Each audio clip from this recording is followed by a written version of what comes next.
Hey guys, CS Joseph with csjoseph.life doing another episode on social compatibility for the 16 types according to Jungian analytical psychology. I believe this is season 12, episode 14, I think. I think so.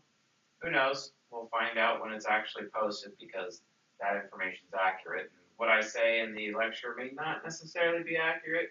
Sorry to those on the podcast, but kind of not sorry because I'm very overwhelmed. I got a lot of work to do, so plenty more lectures to get going. So focusing more on content than necessarily organization or conventions. Gosh, I love reciting sixth grade English class. It is awesome. Not really, it sucked. Anyway, so ISFJs are known as the defender. They are behind the scenes, past-focused, duty-based, protectors, traditionalists. They're very, they do what they should. They are everything against what they want. They don't really have desire or willpower per se. They're not wanty like introverted intuition users. They're introverted sensing, so they're very dutiful. They do what they should. That's why when you have extroverted sensors around them, they're like, hey, you should do this. And that's what SE does to SI. It's like, you should do this. And then SI is like, well, I should do this. And then all of a sudden they're friends, right? So anyway, so yeah, we're back to social compatibility. We only have 4 episodes left, including this one. So I am looking very forward to having this series finished, this season finished, because it is a lot of work.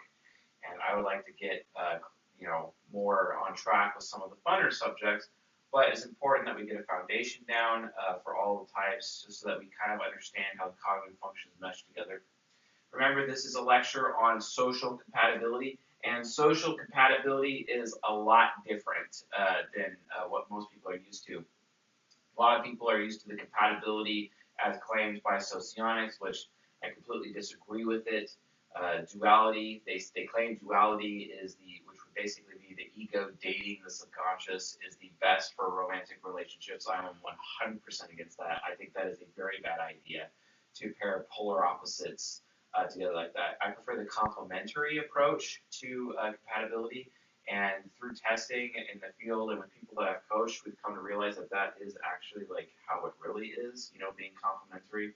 And that's what social compatibility is because it's based on cognitive functions as little mini puzzle pieces fitting together perfectly, or perfectly depending on certain areas, or not so perfect depending on others. It just really depends on how the Pac-Man TE is trying to eat that clump of TI, for example, or FE to FI, or NE to NI, or you get the picture. Extroverted functions consume or tune into the introverted functions because the introverted functions are providing the source of the data available for all of human cognition, right? And the extroverted functions exist to consume them or absorb them, basically, and that is the basis of the relationship.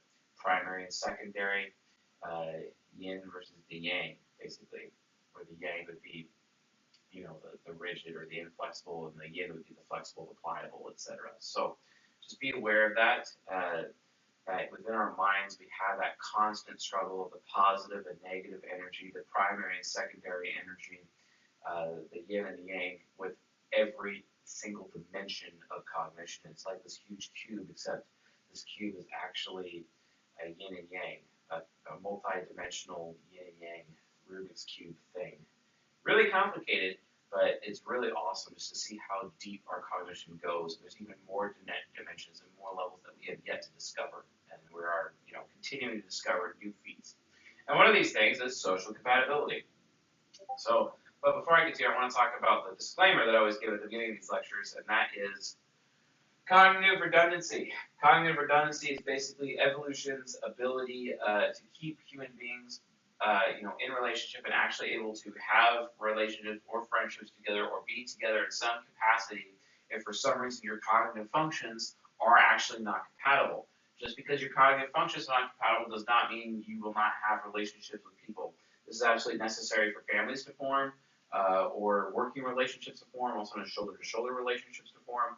So nature has a way of correcting the issue of compatibility because, like, for example, if you weren't naturally compatible nature-wise with your parents, for example, they would like reject you. So nature created or it had this thing called cognitive redundancy, so that even if you are low compatibility with your parent, you can still potentially have high camaraderie.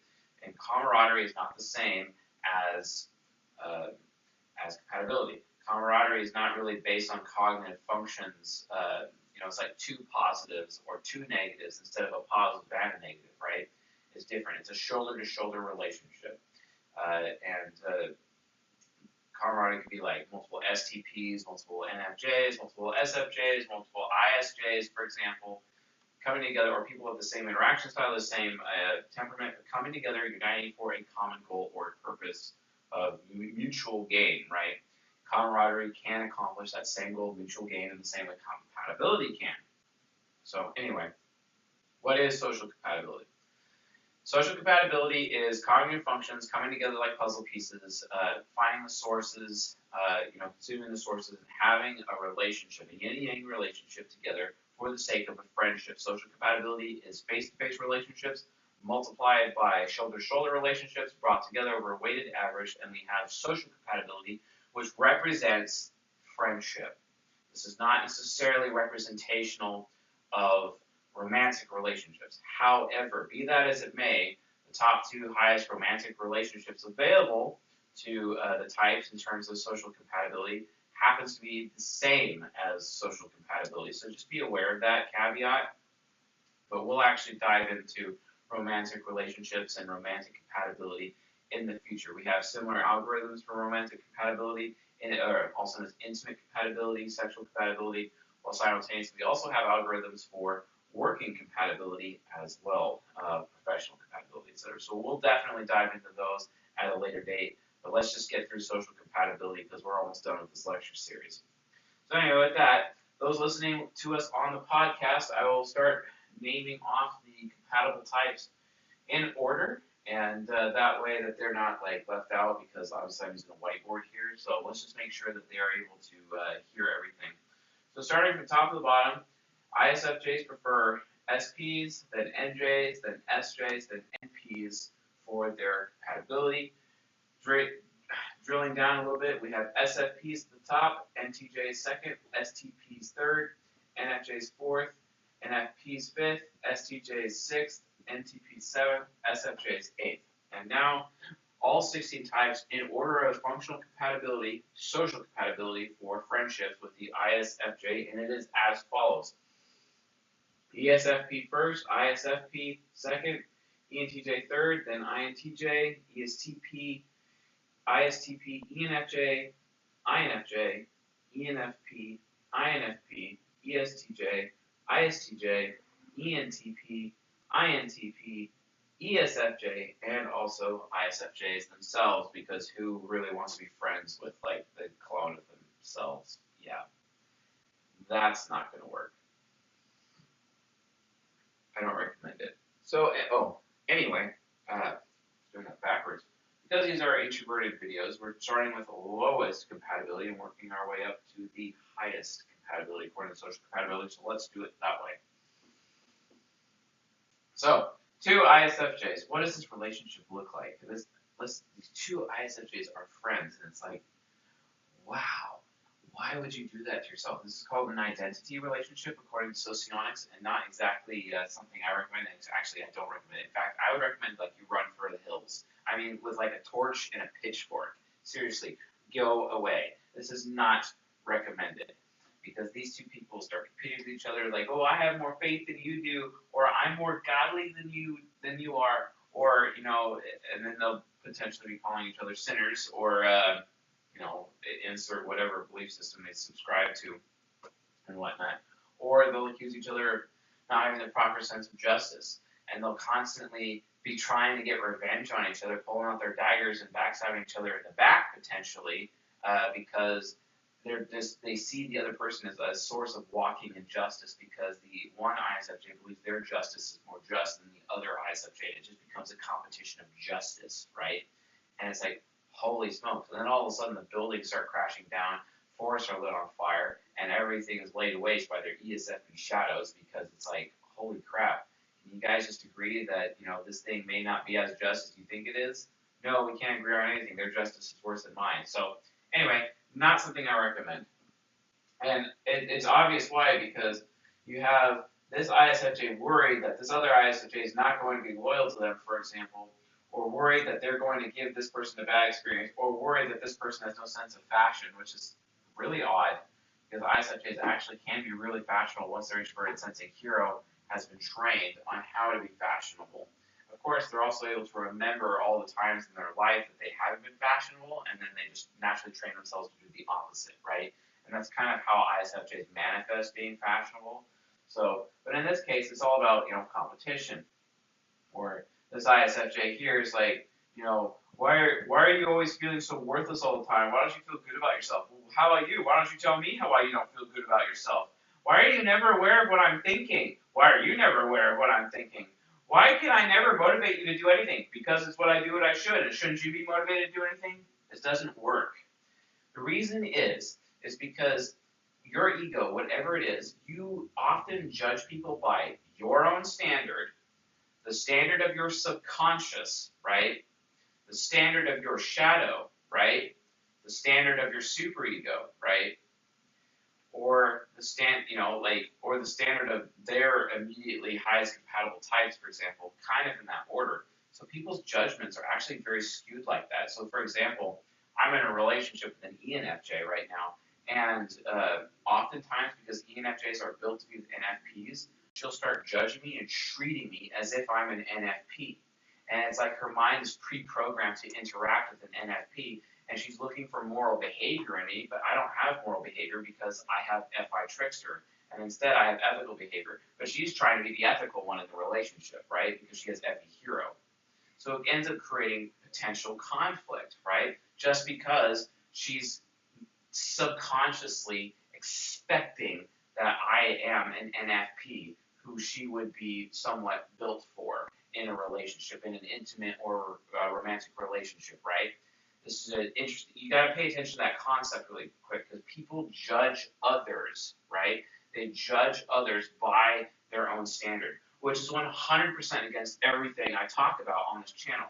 Because what I talk about on this channel is, you need to learn how to type people without a test. I mean, I come into contact with people, I know within 30 seconds their type is like that, like even if I've never met them before, right? Because I've used the interaction styles multiplied by the temperaments, and I just know like that. Well, here's the thing.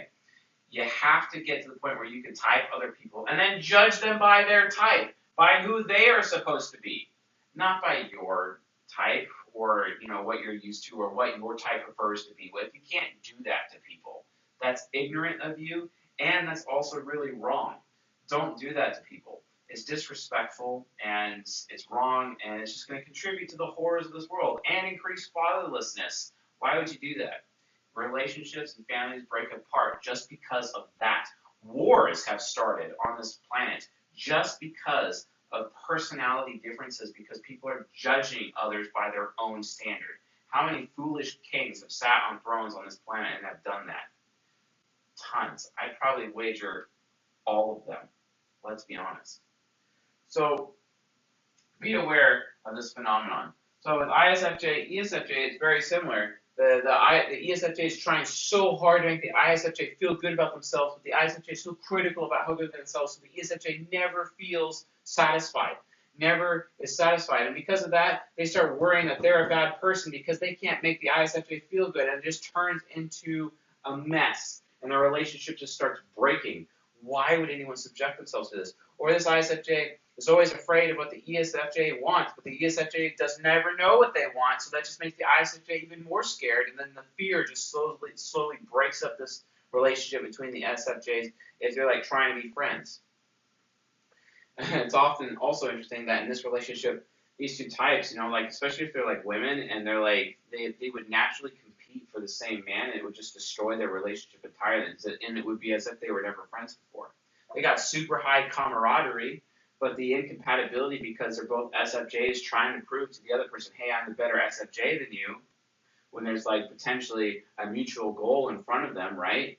And it's natural for people to be selfish. It just creates competition, and then the friendship is destroyed, and it's easily destroyed. It's easily lit on fire, and then as a result, it's just completely over. It's completely done. So again, this is not something I recommend. You know, the ESFJ is very critical towards the ISFJ. You're not loyal enough, for example, or you never know what you want. And that just enrages the ISFJ because it's like, I don't care what I want, I should do what I should do. Well, what you should do is this, you know, and the ESFJ is being so critical of it.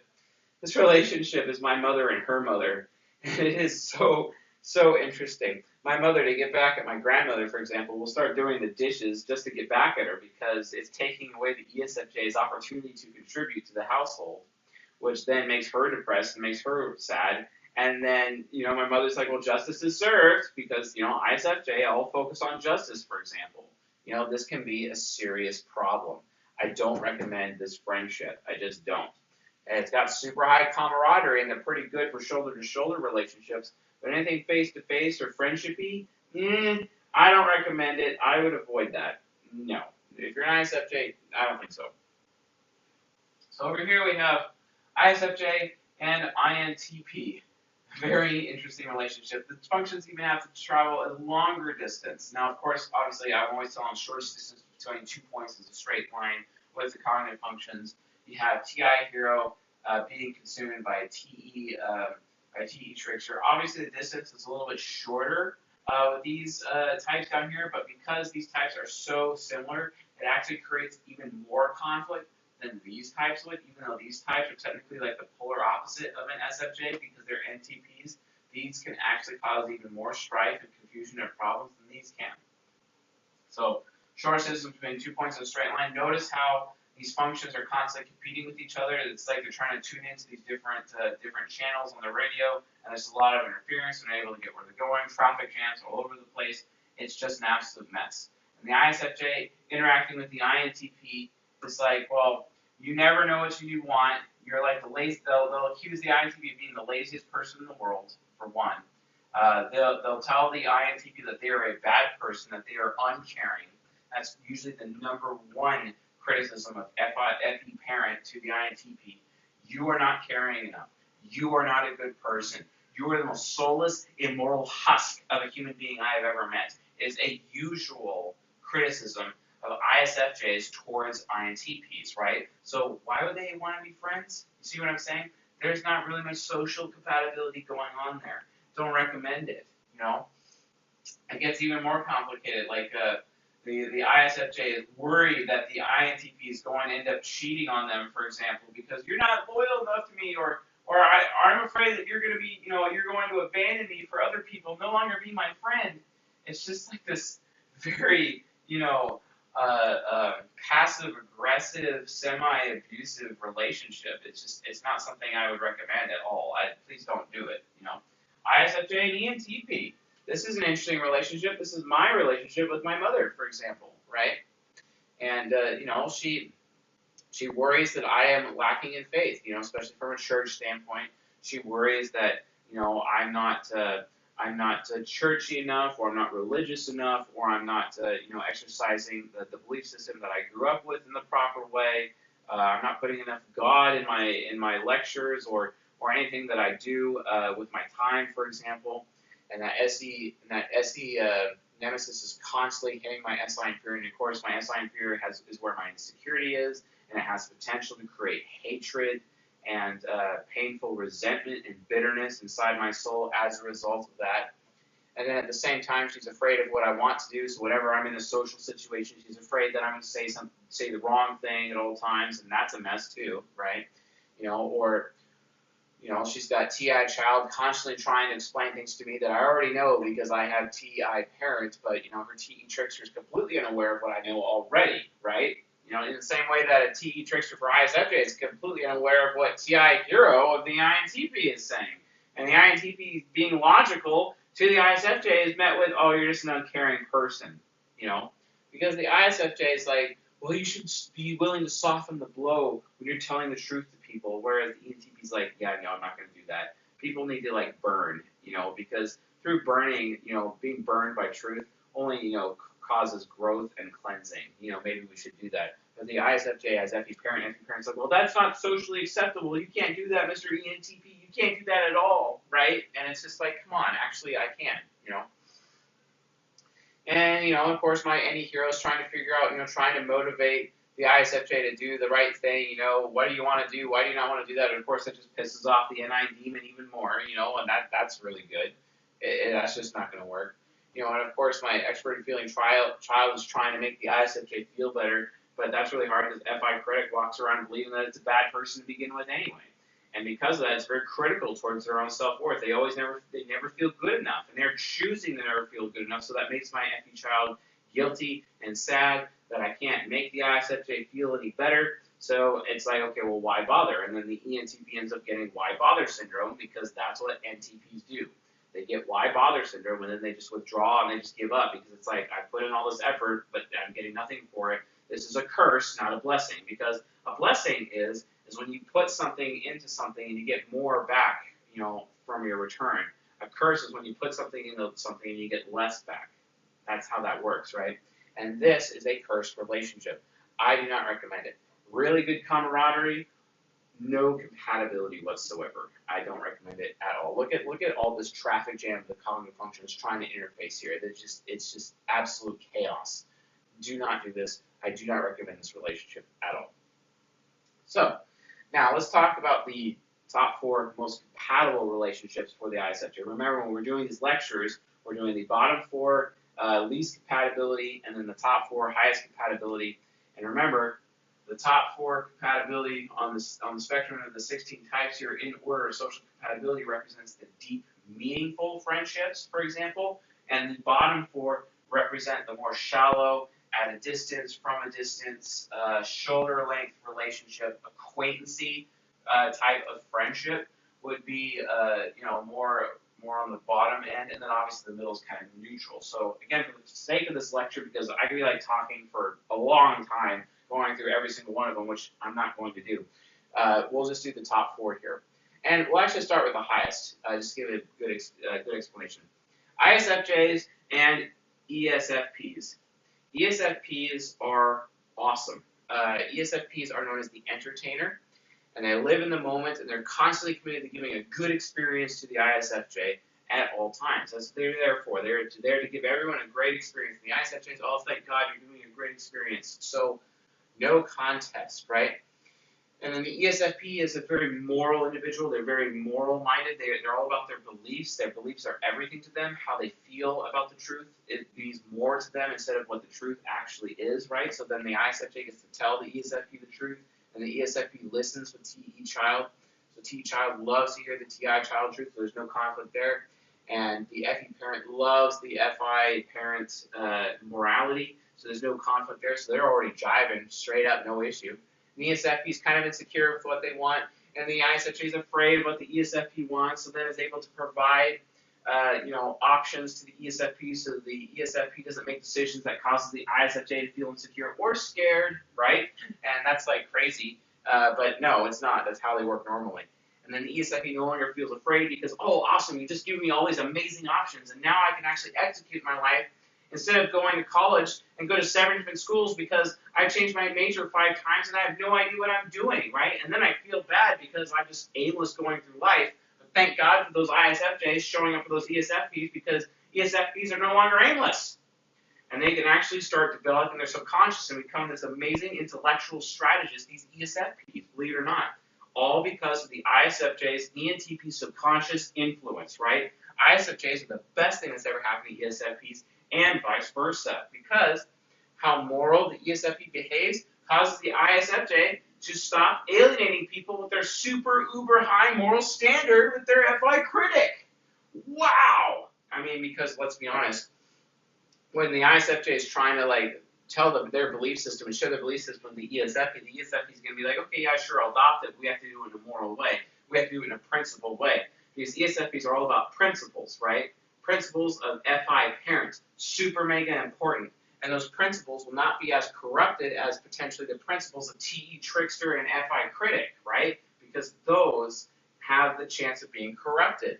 So it helps keep the ISFJ grounded so that they are not going too far with alienating others, because they're always at the risk of alienating the ESFP, but the ESFP is going to put up their boundaries and they won't be like, hey, stop alienating me.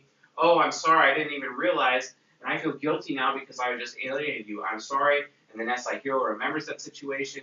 and an SI hero will not repeat that in the future, and it makes the ISFJ a better person so they do not actually end up being alone in life. They're actually invited to things. Why? Because their ESFP friend has helped keep them on track socially from a moral standpoint, because the ISFJ, like a feelings vampire, is sucking that morality out of the ESFP and taking it inside of themselves, and FI parent is turning it into ethical behavior, right? It's a super amazing relationship, and they really make each other better people, and I'm so glad when they find these friends that they can have and go out and, you know, whatever it is they do, so that they create the dynamic duo, and they're able to make things happen. I mean, Batman's an ISFJ, right? I mean, is Dick Grayson an ESFP? Maybe. Anyway, he probably isn't. I mean, I thought, why not? So, ISFJs are very worried about, the ESFPs, potentially not being loyal or not having good experience, or, and the ESFPs are already worried that they're not. In that case, the ESFP already appreciates the loyalty that they're getting from the ISFJ, so then they're able to behave loyally, and then as a result, there is no worrying there, and thus no conflict, right? We already talked about FI Critic, and then FE Critic is like, ESFPs don't like being guilted into things, because it's so strong to them, because they take guilt so seriously, because if they are actually guilted into things, their FI parent will start to feel bad, and they'll feel bad about themselves, and then they'll be motivated for change, right? So FI Critic has a very high, super high moral standard that only, that low FE can actually follow, and they end up collaborating with each other very well, and then it also causes the ISFJ to not feel so worthless or useless or like a bad person or not worthy enough at all times, and also actually helps the ESFP feel even more worthy after the fact. And ISFJs are just not aware of what ESFPs are thinking. Well, good thing, because ESFPs are not aware of what they're thinking either. And then ISFJs do what they should. They do not do what they want. They want to avoid what they want. They don't give a damn about what they want. Good thing the ESFP doesn't really give a damn about the ISFJ's wants either, because the ESFP only has the mental capacity to focus on what they want themselves for themselves, not what the ISFJ wants. The ISFJ prefers it that way, because the ISFJ is like, please just tell me what you want.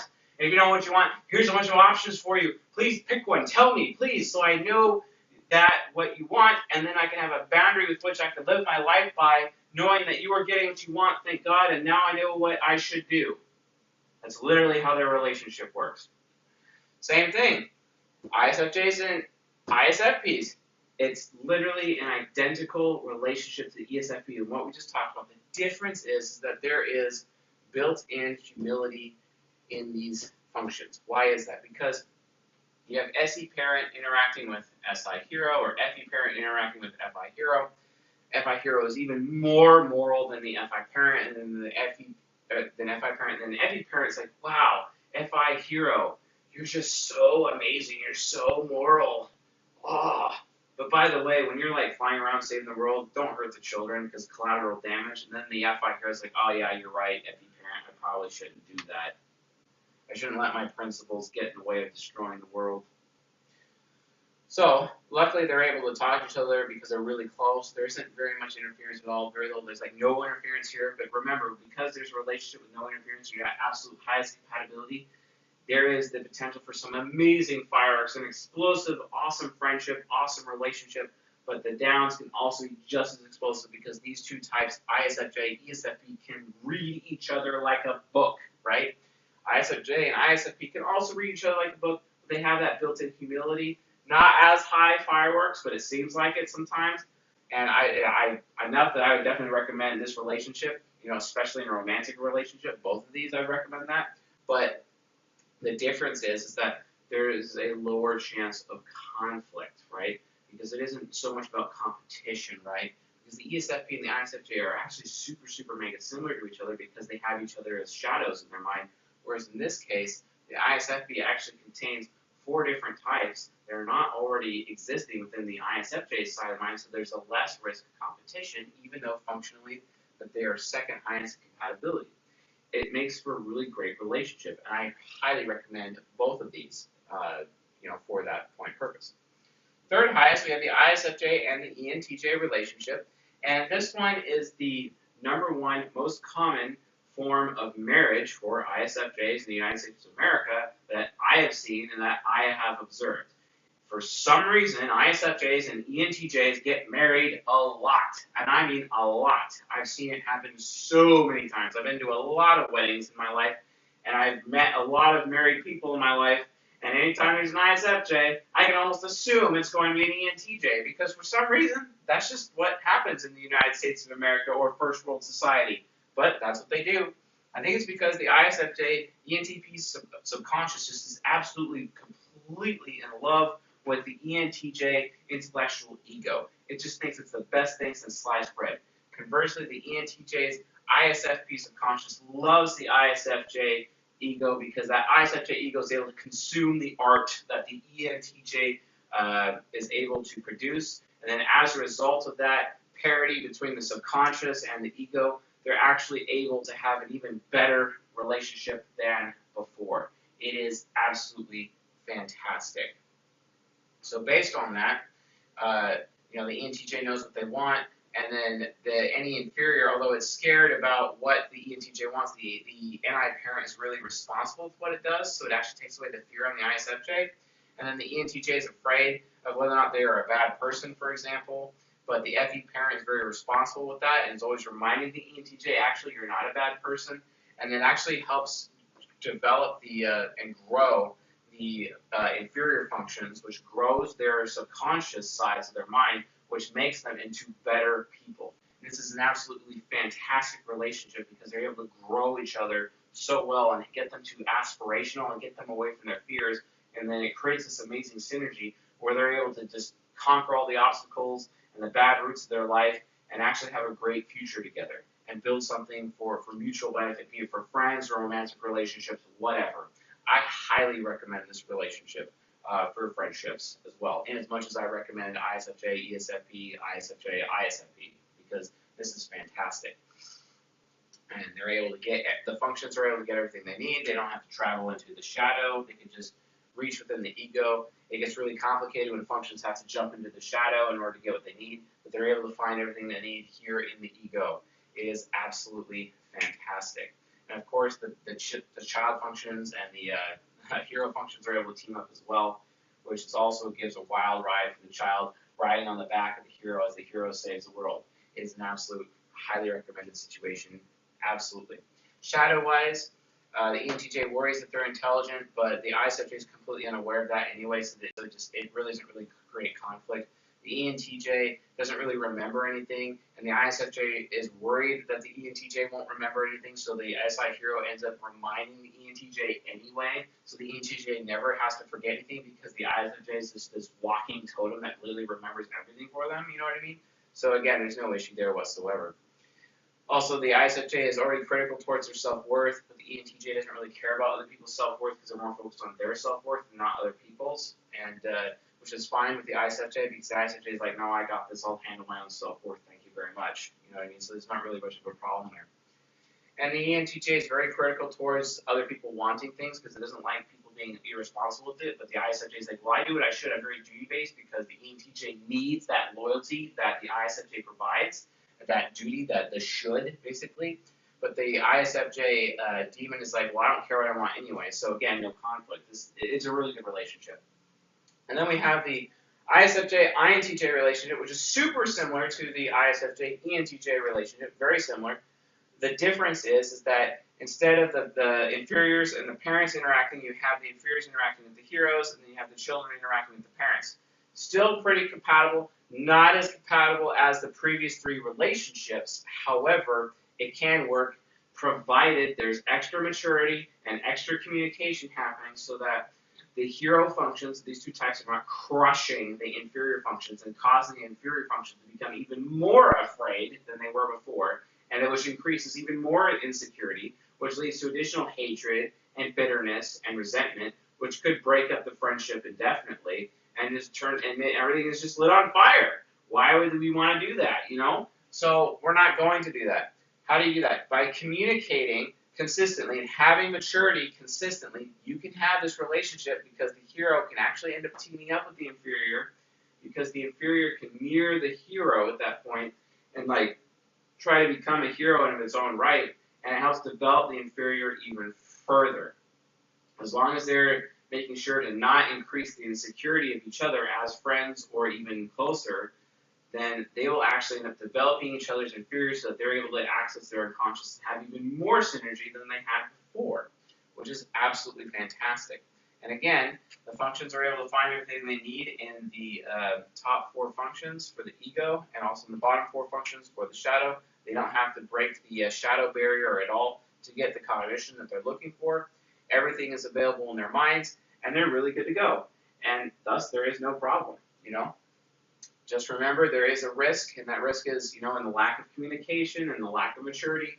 This friendship would not be as sustainable as these other friendships, for example, right?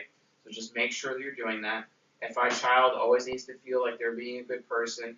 TE parent needs to be able to correct TI child, for example. TI child needs to be able to correct TE parent because it's verifying beliefs. The INTJ also needs to make sure that they're aware that they commit social faux pas often, and the ISFJ is trying to train the INTJ to not commit social faux pas, while the INTJ is trying to train the ISFJ to be more fashionable, for example. There's a lot of really, really good benefits, but again, it requires the communication and the maturity to be able to maintain this relationship long-term, be it for friends or closer, for example. So, anyway, that concludes this episode on what types are socially compatible with ISFJs. If you like what you heard or saw, please subscribe to the channel here on YouTube and on the podcast. Please do both and leave a like while you're at it. If you have any questions about ISFJs and their compatibility, please leave it in the comments section, and I will do my best to answer all those comments. I believe I read almost every single comment on this channel. I spend at least 1 or 2 hours a day reading comments and responding to people consistently. So keep those comments flowing. I'll definitely answer your questions. You can also go to csjoseph.life. If you need to learn how to type yourself, you can download the type grid on the front page, just put in your email. No, I'm not going to spam you. I'll just send you secret lectures instead. And then also, if you don't know how to use the type grid, watch my playlist on how to type yourself and others so that you can figure that out. That's important because people who take the tests, probably about half the time, or just maybe less than half the time, maybe even more than half the time, maybe 6 out of 10, 5 out of 10-ish, they're mistyped. I mean, I first took the test. Even though I'm an ENTP, I scored INFJ first, and then I scored INTJ. You know what I mean? The test is not helpful. So you have to use the temperaments multiplied by the interaction styles in order to 100% know your type or know someone else's type with 100% accuracy. Then you don't have to rely on a test anymore. And then you don't come on this channel and you're like, well, I don't agree with what you said in your lecture. And then I'm like, well, are you sure you're the type that you believe you are? I mean, how did you verify that? Well, I verified it with the test. And it's like, yeah, but the tests are inaccurate, so how can you base your beliefs that you're this type on a test? How about you watch my How to Type Yourself and Others playlist and watch all 10 lectures and use the type grid to type yourself, and then you know for sure if that's really your type, and then you can watch those lectures associated with that, and then you can be like, aha! He's actually right. Now, that's awesome and useful. So I'd recommend that. So anyway, thank you all for listening on this lecture, and I got many more to do. So I'll see you guys tonight.